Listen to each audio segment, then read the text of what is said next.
Hello and welcome back to the story of Pietro of Mantua. In this episode, we will see how Pietro handles becoming a single dad with 6 children to manage. What influence did the maker Jacob Steiner have on the instruments Pietro made? His father's passive-aggressive moves to cut him out of the family will, and his visit to Cremona to visit a special little godson who would create waves in the future of violin making forever.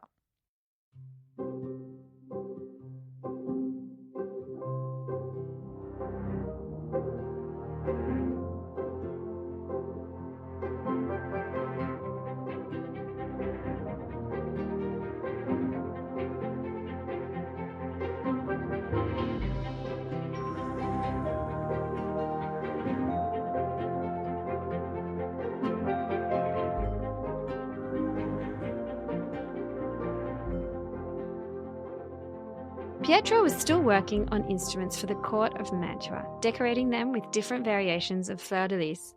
The Duke was still desperately hanging on to the French connection, in the hope that they might come to his rescue one day if he needed them.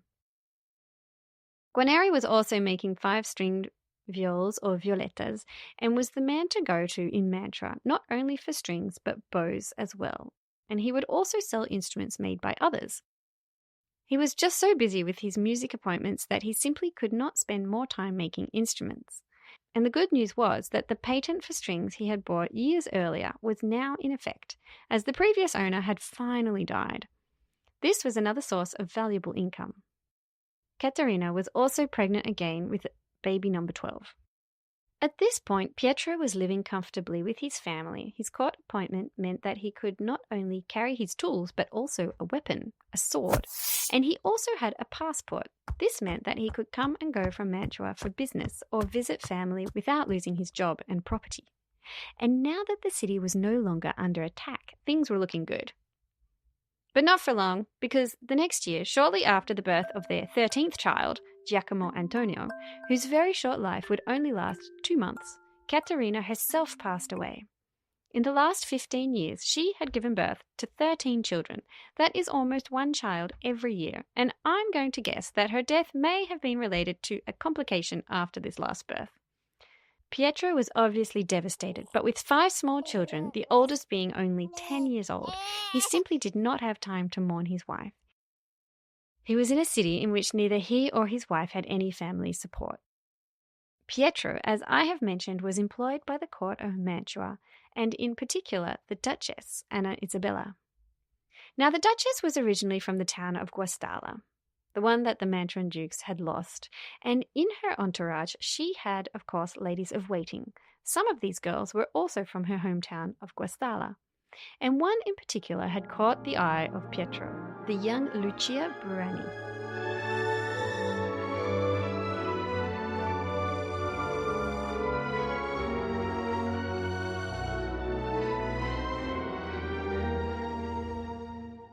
Perhaps it was his charm and his talent as a musician that appealed.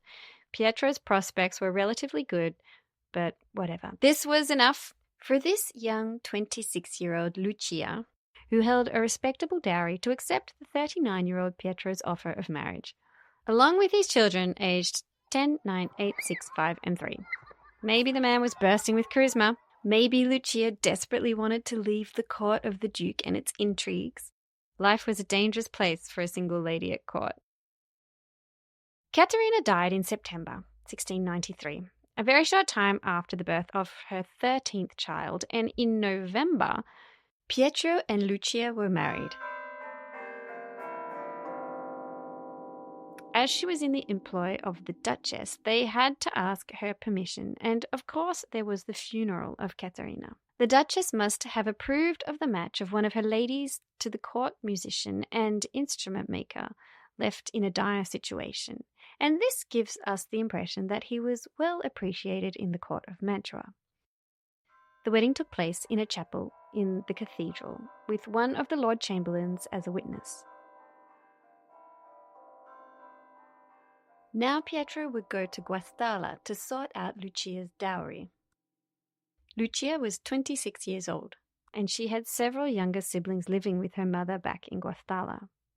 Because her father had died, leaving a wife and minor-aged children, there was a financial responsibility and guardianship issues to discuss with his mother-in-law. Philip Cass.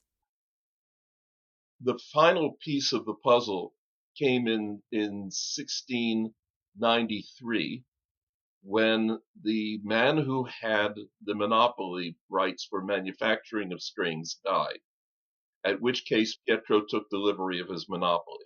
At that stage, he had a court appointment as a musician. He had an active career making violins, of which there were probably not a great number of them in the city at the time. And he had a monopoly for selling strings. So between those three positions, he lived quite comfortably, which is probably why there's such a small number of his instruments, with not a lot of people looking to buy them. But then he didn't need the money. In fact, he was able to buy his own house himself without getting family assistance. Pietro actually went out and bought it, although he did go to his mother-in-law, who was from Guastalla, and draw up a document with her in which he agreed to take on responsibility for some of the other members of the family. She was a widow and had younger children. But he also acknowledged that he was receiving double the dowry plus another sum, the same amount, specifically for the purpose of buying a house in Mantua, which he did the next month. Yeah. So then he moves to Mantua, and it's interesting that he's able to sort of his whole sort of social status he has much more mobility socially in Mantua, it seems, because then would you say his second wife is sort of the minor nobility? Well, her family was from Guastalla, and they had a position of prominence in Guastalla.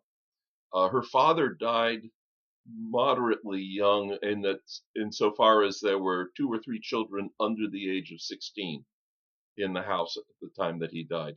But she had gone to Mantua, and she had entered the court of Anna Isabella, probably because Anna Isabella was also from Guastalla. Could have been like a distant cousin.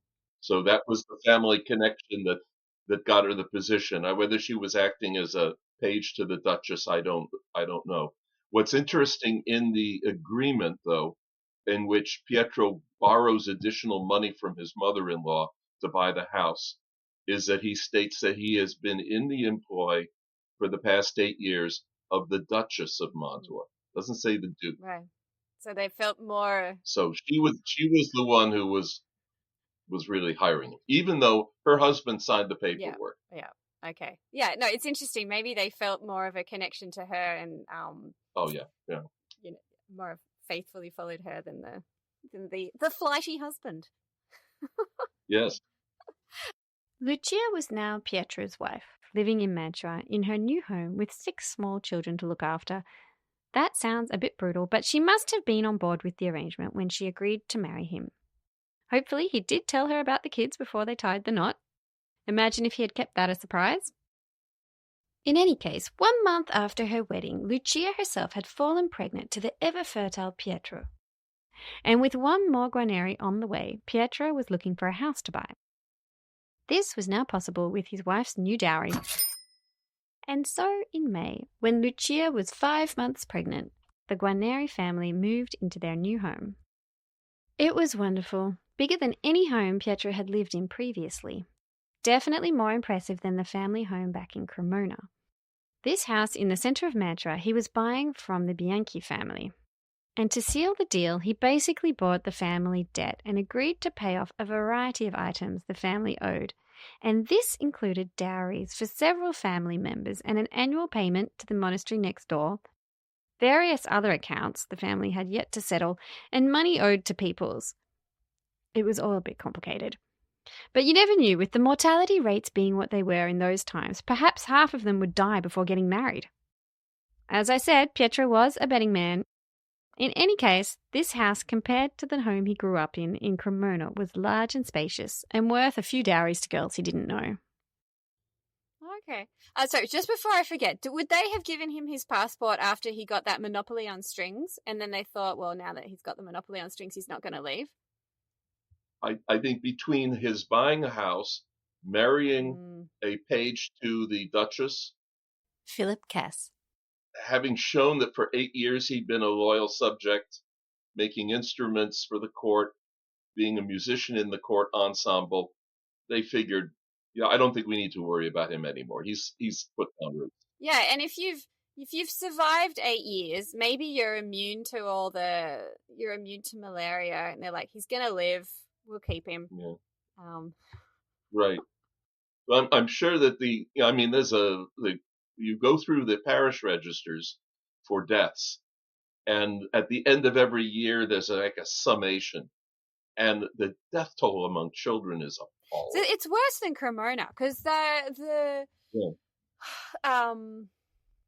like Niccolo Amati, he had about 3 children, I think, die, 3 or 4, and then he had 7. So that's like a third. Whereas you're saying more than half are dying that's here. right. Yeah. So it's and then you look at somebody like Zanotti, who had, I think, 6 children, and only 1 boy survived. Yeah. And you look at Camilli, who had 3 wives and also about 6 or 7 children. 1 daughter survived.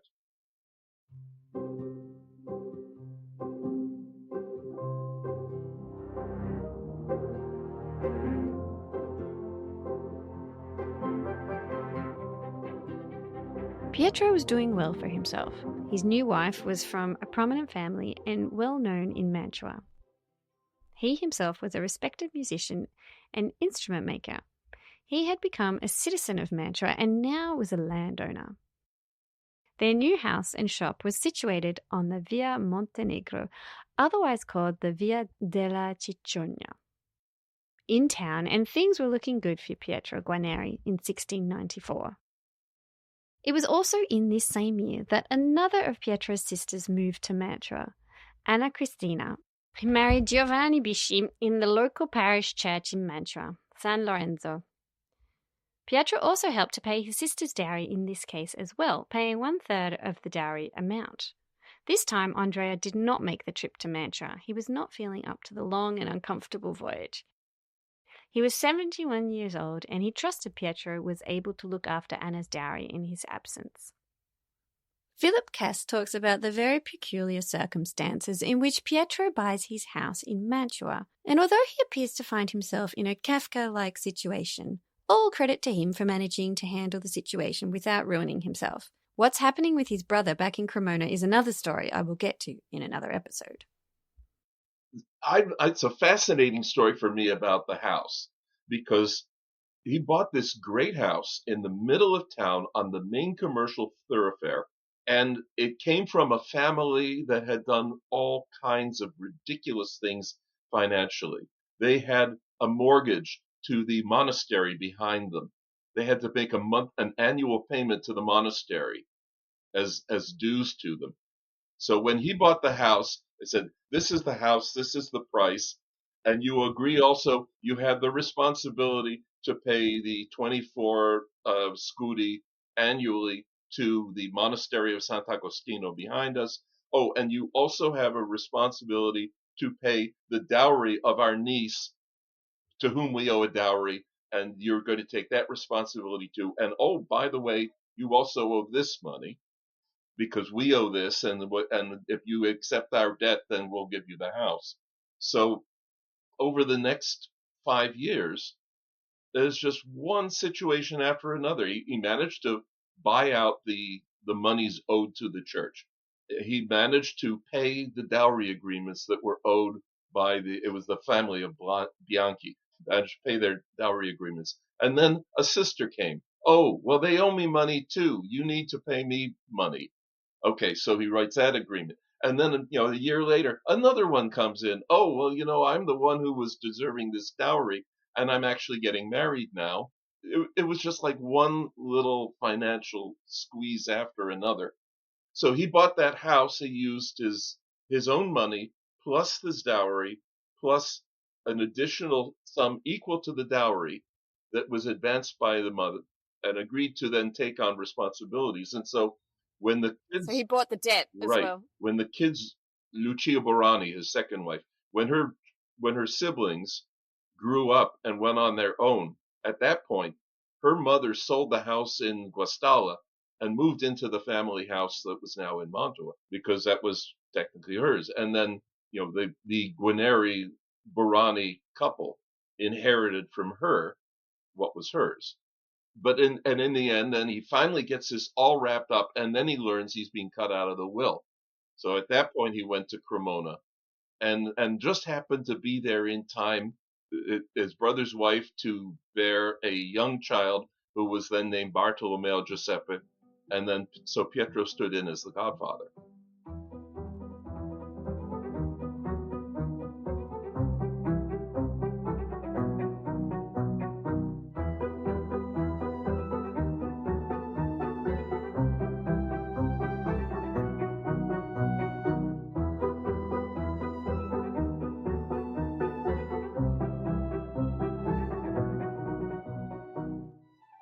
In 1695, back in Cremona, Pietro's parents were aging.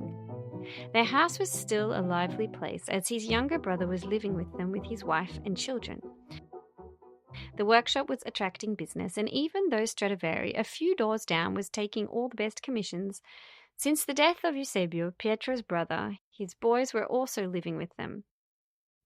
But he now received word from his youngest brother, Giuseppe, filius Andrea, that their mother, Anna Maria, had died, and her funeral would have already taken place. She was buried in the chapel of the Rosary in the church of San Domenico. The notice reads as follows: Interred in the chapel of the Rosary, the wife of Master Andrea Guarneri, maker of violins, che fa I violini. Anna Maria was 68 years old, and surely their father would not be long in joining her. Pietro did not travel to Cremona at this time. He was having his own issues at home. His new wife, Lucia, had just had their second child, Ludovica, and just 1 week after this child was born, one of his sons from his first wife, the little Luigi Mario Antonio, who was 3 years old, passed away. It was not only his family situation keeping him in Mantua, but also his financial obligations. Even though he now held a passport and could leave the city, he had his job and the dowries of the Bianchi family to pay. All this aside, there were undercurrents of malaise. The Duchess Anna Isabella was still childless, and the duchy was not secured. The Duke Ferdinando was a tad flighty and did not have the best track record for diplomacy, so it was best to stay put for the time being.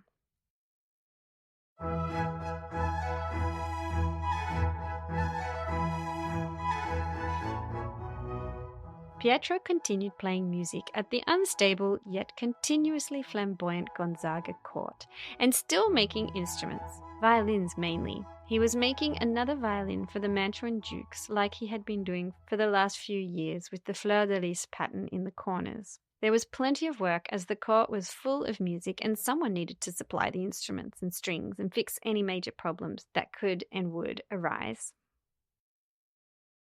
The varnish on Pietro's instruments was a beautiful transparent red, or sometimes golden. He would have the local apothecary mix it up. He was a talented chemist, and Pietro would ask for the best quality. He was earning enough to afford a good quality varnish that was worthy of his craftsmanship.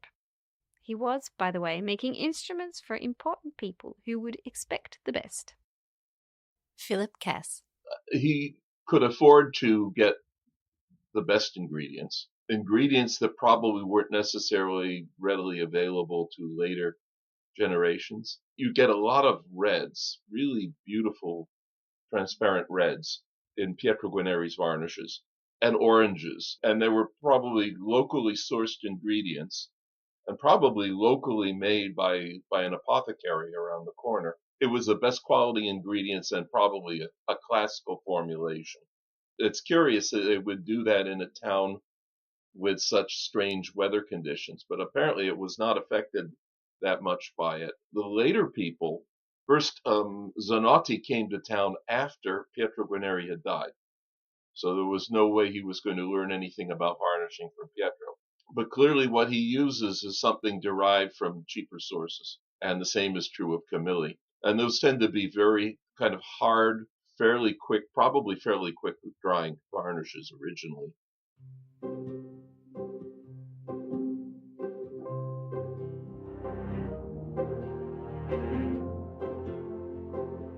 In December 1698, Pietro was 43 years old and he had finally finished paying off all the dowries he was obliged to pay in the agreement for purchasing their home. He was receiving regular payments for his string patent, and Lucia had their fourth child. It was time to return to Cremona. His father, Antonio's health was failing, and it would be good to get things sorted out before he passed away. He had not seen his brother in a long time, and a visit was long overdue. There was also the fact that his father was doing his best to cut him out of his will to the best of his ability. Andrea was definitely able to hold a grudge, that was for sure, and he was determined to give Pietro the strict minimum, if even that at all. With this on his mind, Pietro set out for his hometown of Cremona. It had been made clear for years now to Pietro that his father had not forgiven him for leaving the family home and moving to Mantua. Yet he had not let this get in the way of his relationship with his younger brother Giuseppe, and on returning to Cremona, although he was saddened to see his father so frail, he was equally delighted to learn that he had another nephew. There was already the young Andrea, who was 7 years old. Of course, his little namesake, Pietro, about to turn 4, and now there was Bartolomeo Giuseppe, who would become known as Del Gesù. And his brother and sister-in-law had asked him to be godfather, something he would gladly do. In fact, he had just been going through the will of Andrea with his brother, working out the details of how their father's assets would be divided, soon after he arrived, when Barbara had gone into labor. The child was baptized very soon after his birth in the church of San Matteo. One never knew when a small baby like this might suddenly die. So to preserve his immortal soul, things were done quick smart. Now, Andrea's will had made provision for a variety of people, but in essence his two heirs were Pietro and Giuseppe, and they would inherit his property in equal portions. But, and this was a big but, Giuseppe was to inherit the workshop, and this meant the house that went with it. Now the problem was that Andrea's most valuable asset was the two houses on the Piazza San Domenico, and Giuseppe absolutely wanted to keep these to stay in the central instrument-making district. The agreement the brothers came to was this. Pietro let Giuseppe keep everything, and he would be paid 600 Cremonese lire. Although this looks like an incredibly good deal for Giuseppe, it was in fact fraught with complications. Keeping his father's estate would end up to be a quagmire indeed. But for now, Pietro could walk away with some cash in his pocket and no responsibilities to relatives and return to his family in Mantua. The agreement between the two brothers was signed on the 7th of December, 1698, and on the 10th of December, back in Mantua, Lucia gave birth to a little girl, Isabella Clara, Lucia's fourth child, and number 17 in the Guarneri home. Just a few months after the two brothers had signed on this agreement, Andrea died, leaving the Guarneri name and workshop to his son, Giuseppe filius Andrea. Not only did he leave his workshop and home to his sons, but also a debt of 600 lire that Pietro and Giuseppe would take years to pay off. A nice little surprise. Thanks, Dad. After Pietro's last visit to his father, he arrived home to his family in Mantua and was back at work, finishing another violin for the Mantuan court.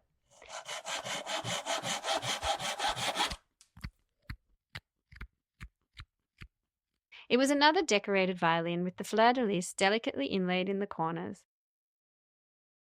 The exacting execution of his workmanship was in keeping with the meticulous and precious work of Pietro, and this little gem of a violin would go on to outlive the doomed Mantuan court of Ferdinando. The French fleur-de-lis patent tells us that the Mantuan duke was still holding on to his loyalty to the French crown, despite them losing confidence in the inept ruler, and although Ferdinando Carlo is now more or less forgotten, the violin his court musician and luthier made that year is still being played and today bears the name of the Shapiro. Let's talk to its present owner and custodian, David Fulton. Yeah, my name is Dave Fulton. I live in the United States, in the Seattle area, and have lived here for quite a while. I early on played in the Hartford Symphony for 3.5 years. Arthur Winograd was conducting. Then I went on to work in business. I had my own company. We sold it to Microsoft in 1992, which is where the money came from to form the collection. David Fulton's collection has been documented in a book called The Fulton Collection. And here he is talking about his violin made by Pietro Guarneri of Mantua. Well, first of all, it's beautiful. It's meltingly lovely. Mine has had a certain amount of maintenance done on it over the years, but so's every other instrument of that age, with rare exceptions. The one exception I can think of is the Landau viola, which is unbelievable. It is, well, Alfred Hill said it was one of the 3 or 4 best preserved Cremonese instruments, period. Has the original neck, intact varnish, no cracks. It's the greatest viola in the world, in my humble opinion. But anyway, Peter of Mantua we're talking about. As I said, it was my first good violin. I fell in love with that violin early on. My friend Bill Sloan, who's also a violinist and collects violins, wanted me to go with him to Chicago to Bynum Fouché's shop because he had bought a Strad and he was going to have it adjusted. So we went to the Bynum Fouché shop, and I had brought, I had an old German violin my father had gotten for me when I was a kid. That I'd been playing on that for a long, long time. Well, I took it to the Bynum Fouché. I thought you'd get an accurate appraisal now. I showed it to Robert, and I think he wrinkled his nose a little, and he said, well, if you give me $50, I'll destroy it for you. Anyway, to make a long story short, I was there in their ego chamber. Have you heard that term? Well, the violin, it's quite magnificent at Bynum Fouché's shop in those days. They had a long table covered with velvet and an arched ceiling and so forth, and they lay out these violins on the table in a row. Well, and then they leave the room, and there you are, and you pick up the violins and you play. It's like singing in the shower, right? And I fell in this, I played this one violin again and again, and for maybe several hours. So Robert says, why don't you take it home? I can't afford that. The violin was, I think, $120,000. This is 1981, which was considerably more than my house was worth. And I was not wealthy at all. I was a professor at Bowling Green State University. And I said, there's no way, Robert, I can't possibly afford that instrument. He said, well, Thanksgiving is coming up. There are not going to be many people in the shop. Take it home and enjoy. You seem to be enjoying it so much. Take it home. And then I know you'll send it back when Bill brings his Strad back to be adjusted, but just try it. You'll enjoy it. Well, I found myself a week or two later going down to my local banker and saying I'd like to borrow $90,000 to buy the violin. And I did. And that was my only violin for more than 10 years. Oh, wow. So, but I love the violin. What can I tell you about it? Well, it has fleur-de-lis in the corners, which is very, very pretty. It has a most lovely scroll. I mean, it's an Amati scroll, very different from the Stradivari scrolls and the others, but very delicate and beautiful. The violin had a certain amount of Steiner in it, pretty tall arching, beautifully scalloped on the edges. It's a beautifully made instrument. The tone, well, first of all, it had a typical Guarneri bass, a very strong lower register, and a lovely singing treble. I don't think it has the power of the greatest violins, but on the other hand, it was good enough to win the Paganini competition in '94, and has won several competitions since then, not with me running it, of course. Those are with real violinists. His violins, let's talk about those for just a second. Mine, as I said, was more, actually a bit Steiner-esque, because the arching, if you look at the photographs where it's rotated, you can see how high the arching is on that instrument, okay? Oh, by the way, another comment about arching, before I forget it. You mentioned how things that are flat don't stand up so well. That's true of Strad cellos. The bass of Spain is in the condition it's in because the arching is rather fuller than most of the Stradicellos. The Bodio and the Botta are flat as just flat as a pancake.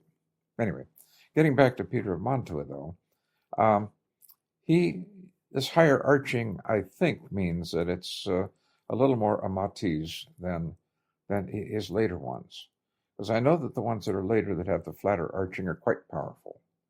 I don't know if they have the quality.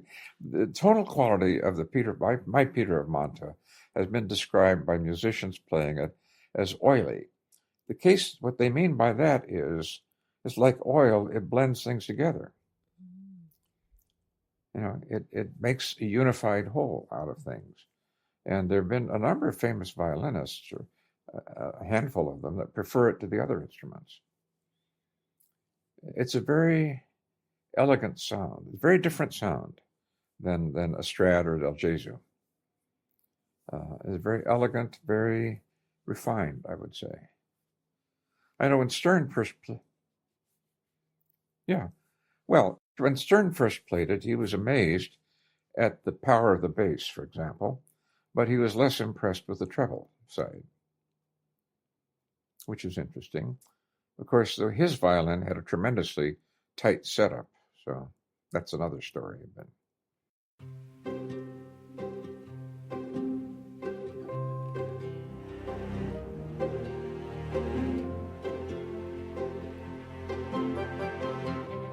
Philip Cass talking about the Steiner-like influence people have remarked in instruments made by Pietro Guarneri of Mantua. Jacob Steiner being a very well-known 17th century maker from Absam in present-day Austria.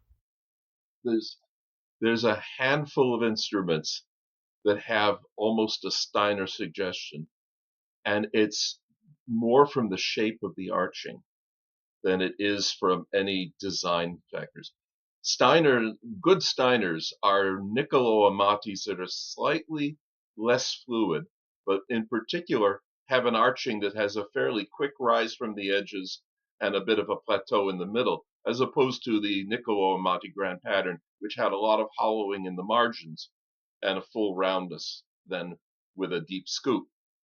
Pietro adopted something resembling, well, in the same time period that Pietro was working for his father, Girolamo Amati II was working for his father. And Girolamo Amati's work in that period is very much more of the Steiner-esque idea that the arching is full with very little hollowing in the margins. And that certainly is typical of Pietro as well. And I think if the measurements are left full, those instruments have a great deal of power and a great deal of brilliance. And that's true of the Steiners as well. And so I think that may be where we see a Steiner influence in Pietro's work. However, in the general shape of the outlines, the way the edging is finished, the way the margins are finished off, the designs of the F-holes and the scroll, it's very much, its point of departure is Niccolo Amati, but then just taken to a really spectacularly good and fluent conclusion. And here we are at an end of this episode. I know I said at the beginning of this series that it would be in 3 parts, but it has turned out to be a trilogy in 4 parts. So to hear the end of the story, join me next time as I look at the fall of Mantua, and this dramatic event will also be part of major events played out in Cremona, not so far away as well. I'd like to say a big thank you to my guests, Philip Cass and David Fulton, for talking to me. And also a very special thank you to the Patreons who support the podcast and help to make it happen. If you would like to join the ever-growing community of Patreons and have access to all the Violin Chronicles episodes, please join us over at patreon.com/The Violin Chronicles. Goodbye for now.